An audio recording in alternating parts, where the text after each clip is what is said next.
Dear sisters and brothers in Christ Jesus, today is the 32nd Sunday in Ordinary Time, and the Gospel passage we reflect upon today is from St. Mark's Gospel, chapter 12, verses 38 to 44. And that's a very famous story, incident, which generally is known as the widow's mite. What the poor widow contributes into the treasury of the temple. However, our deeper analysis will show that this is not about giving. This is not about tithing or contribution. This is more about the heart of the giver. It is more about the generosity of the heart. Let us see how the gospel proceeds. As we know, Jesus is in Jerusalem, and he knows his destiny of crucifixion, suffering, and death. That means his days are numbered.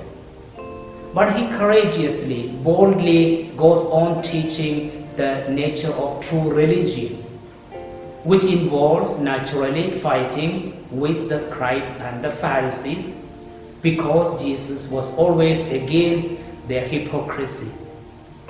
Today's gospel passage also begins with such an argument against them, where Jesus says, "Beware of the scribes who like to go about in long robes, to have salutations in the marketplaces, and the best places in gatherings.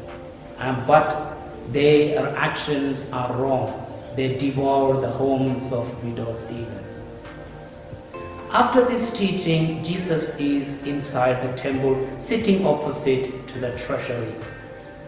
And so many people come and put their contribution in the treasury, a lot of money. But then comes a poor widow, slowly, silently, unnoticed by many people.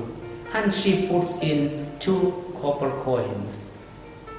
And Jesus sees that. A widow in the Old Testament time was a poor, helpless, powerless person. A woman actually had no role, no power in the society as such. As a child, she was expected to be taken care of by the father. As a wife, she would be taken care of by the husband.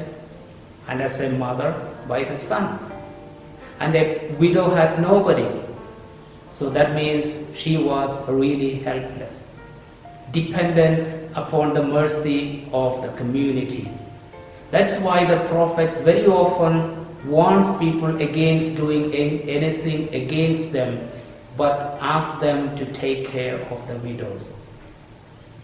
But the Hebrew word for widow also has a meaning to be empty, to be silent. As a widow was a silent person, a voiceless person. In the case of this widow, the only noise one could hear was possibly the sound of the 2 copper coins in her wallet.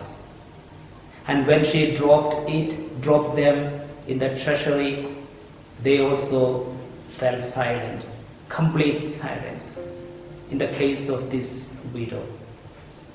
But Jesus heard that silence. That silence was possibly much louder than all the noises, the sounds of the big amount of money that the people were putting in the treasury. Jesus heard it. Dear sisters and brothers, that is the first message for us today. God sees what people fail to see, what they overlook or they ignore. God sees everything.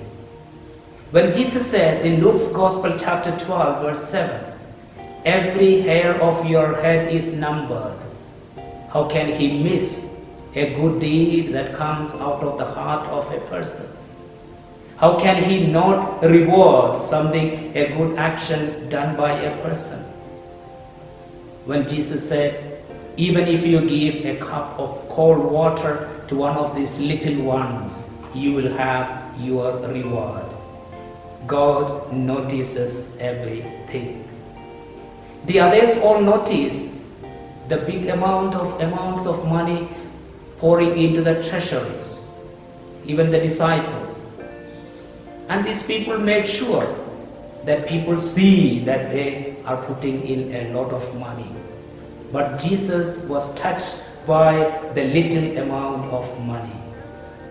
Yes, God sees what people overlook or ignore. Even when nobody else appreciates, rewards you for what you did, even if they actually so small, little, when it comes out of your heart for love of God, He rewards it. He sees everything that you do. The second message, God's norm of measuring the merit of our actions are different from ours. We normally count how much we give, what we do. But God checks how we do, why we give, the attitude with which we give, the attitude with which we do something. It is not the amount, it is not the quantity that matters, but it is the inner disposition that we have with which we do certain things. In spite of who we are, in spite of the littleness of our actions, of our contributions, we can be the best giver, the greatest giver when it comes from our heart. What else could prompt Jesus to say that this woman put in more than all the others when what she put in was very little? Jesus noticed the other people bringing a lot of money, but He did not praise them anything. He was silent because He knew it was their duty to do that. When God had given them in abundance, they were expected to be generous to others, generous to God. That is why St. Luke's Gospel chapter 12 verse 48 says, "From those to whom much is given, much will be demanded back." If God has given us in abundance, plentiful, we are expected to return in the same amount. That's what Pope Francis always exhorts the rich people, the rich countries, to take care of the poor, because God has given them. If God has given me in abundance, I am expected to do more. What the amount I give, what other people do, is not the criterion of what I do. To say, I have given as the other people are giving, I have prayed more than the other people are praying, that is not the norm. If God has given, we have to repay accordingly. That would mean the real norm of giving is how much sacrifice it involves, how much pain, how much hurt it causes me. Real giving involves sacrifice. Real giving involves pain. So give until it hurts. Give until it pains. That is what Jesus is looking into. That's why He said, this poor widow gave everything on which she was living on. You have heard the story of a pig and a hen who were walking by a church, and there was a notice, contribute to the cause of the poor. And the hen said, this is a good idea. Shall we give them some egg and some ham? And the pig replied, that is good. But from your part, that is just a donation. But from me, that's a real sacrifice. The danger of many families today, especially many rich families, is they are willing to give to their children whatever they ask for, but without any sacrifice. A sacrifice of their time, a sacrifice of their presence. And later on they complain that the children do not care for the parents. What is missing is this, the sacrificial aspect of giving. The third point, As William Barclay says, real giving to God is a reckless giving. It's a reckless giving without counting, without calculating. We give completely to God and we don't count, calculate, if I give this much, what will remain for me? What will be my future? What about my school fees?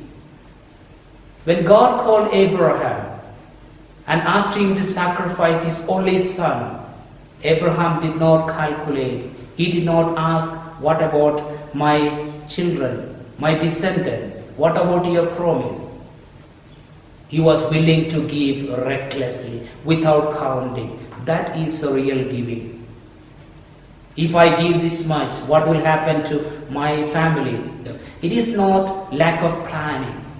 It is trusting in God, God's providence, who can give us much more than we ask for. St. Paul says in his letter to the Ephesians chapter 2, chapter 3, verse 20. It is trusting in God and seeking His kingdom first, knowing He can do everything. He can take care of us in everything. So dear sisters and brothers in Christ, the Gospel passage invites us today to remember God sees every good action of ours that comes from our heart. He calculates, He checks our inner attitude. If we are willing to give to Him whatever we have, until it pains us, He will reward us, even when they go unnoticed by people. Let us therefore learn to be generous before God and for His people, knowing He sees everything. May the Lord bless all of us. Amen.